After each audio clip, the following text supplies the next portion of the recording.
I started in magic so young.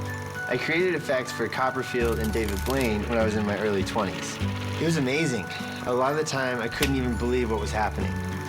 I believe it now. Magic isn't just what I do now. It's literally who I am. When you know yourself like that, you're ready to be a grown-up in other ways, too. Bonnie is the love of my life, and raising a son together has made me a better man. I live in a house now, not in a suitcase. One whole room is my creative space where I get to build and dream. It took me a long time to perfect the routine I'm doing tonight, but I'm really excited about the way it turned out. So I think I have a fighting chance to fool Penn and Teller. I mean, if I saw someone else doing this routine, I know it would fool me.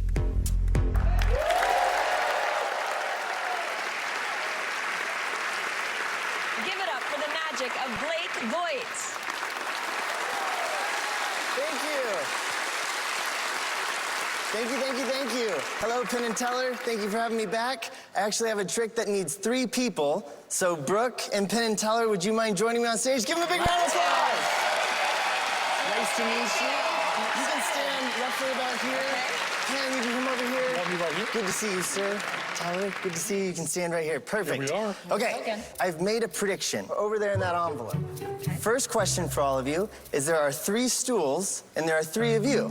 So in a moment, I'm gonna have each of you select a stool to stand in front of, but I want you to try to pick the stool you would think I wouldn't have thought you would think to pick. Okay. Okay, so if you wouldn't mind, have a little team huddle right here and discuss amongst yourselves where you would like to sit. I don't have to hear it. You can whisper, you can talk, you can decide, you can tell each other where you want to stand. It's totally up to you. Okay, and whenever you guys have decided, you can stand in front of the stool you have selected. That was the first choice. Now I'll have each of you carefully have a seat for me. Go for it. Yep. Okay. Perfect. Excellent. So 3 people, 3 stools. Now, I want each of you to think of a color. Okay. Now, if I ask somebody to think of a random color, you usually think of red, blue, green, yellow. And it's very difficult to invent a color, all right? But Penn and Teller, of the 2 of you, Penn, you're probably more famous for your words. So Penn, if you were to attempt to make up a color, like 1 word for a color, you just have to make up a word. 1 word? 1 word, like making up a color. What word would you make up, sir? Slink. Slink. That's a great color. That's a good one. Actually, nice. It takes a second, though, right? Yeah, it takes a second. Slink. That's a good one.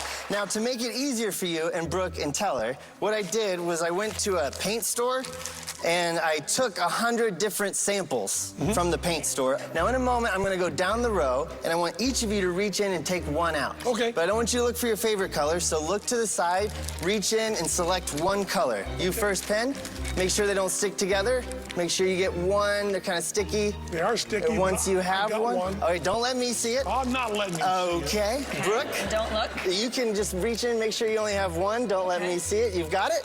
Got 1? Can I look at it? You can look at it, but don't let me see it. We can look at it. Teller, would you please reach in there, sir, and make sure you grab 1, but don't let me see it. Do you have 1, sir? Yes? Cool. Okay, so 3 people, 3 stools, 3 colors. Nothing makes sense yet, right? No, not at all. Not at all. But like I said, I made some predictions, okay?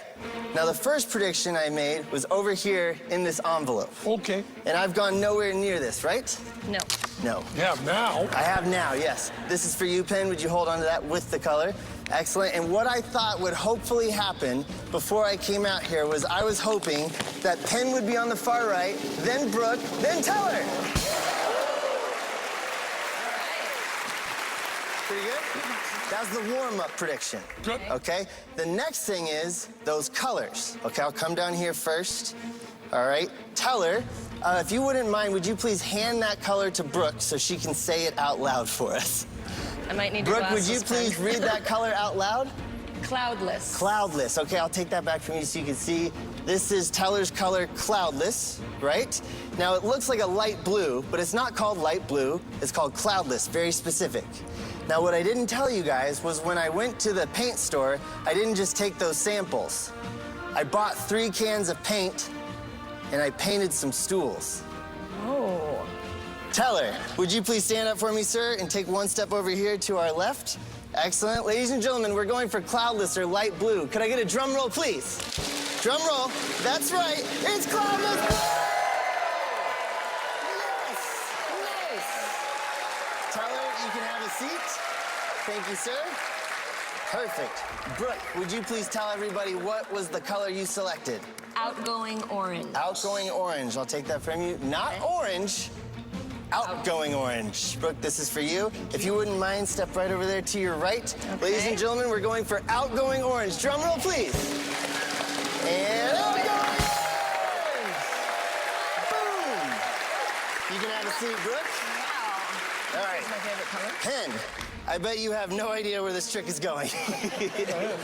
Penn, would you please tell everybody what is the name of the color you selected, sir? I have premium clear coat. That's not going to be easy. Oh, great. Okay. Uh-oh. That was not supposed to be in there. Okay, cool. Great job, Penn. Premium clear coat. Yeah. How would you describe clear coat? I don't know. It's clear. Clear? Like nothing, like no color? No Like- color. Okay, clear or no color. Would all of you be impressed if Penn was sitting on a stool that had no color at all? Yeah. All right, we're gonna go for it. Penn, would you please stand up, sir? Okay. Take one step to your right. All right, we're gonna go for clear coat. Clear coat. Drum roll, please. All right. Oh, you know what? That looks pretty clear to me.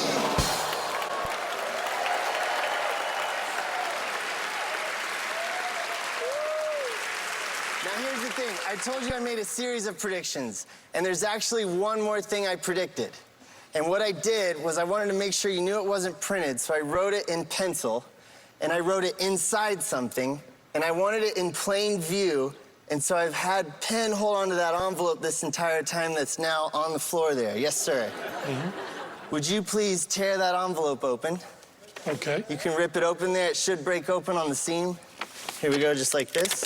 Okay. Penn, would you please read to everybody what is written on the inside of that envelope, sir? Penn will make up the color slink. This is for you. I'll hold this up. Slink, ladies and gentlemen! This is for you, sir. Thank you so much. You guys can go back and see. Thank you so much, Penn. Thank you. For Brooke and Penn. Blake Vogt, everyone! Oh my goodness, that was amazing. That was mind-blowing. Thank you. Can you let us into the magician mind? If you see a trick and you can't figure it out, how do you ever get that out of your mind? I don't try to figure it out. Sometimes it's just if you read it in a book or you know how it works, you can't unknow something. But you guys have the best magicians in the world on here, so I'm regularly fooled by this show. What's the nuttiest thing you've ever been asked to turn into a magic trick? I lived with David Blaine for about 6 months. Oh, wow. And we had a alligator that was in the apartment. And doing tricks and helping him with that alligator is probably top of the list. Weird stuff I've done. A little bit harder than doves and chickens. Yes. Okay, Blake, do you think they know your magic secrets? I have no idea. Let's check in with the boys. Yes.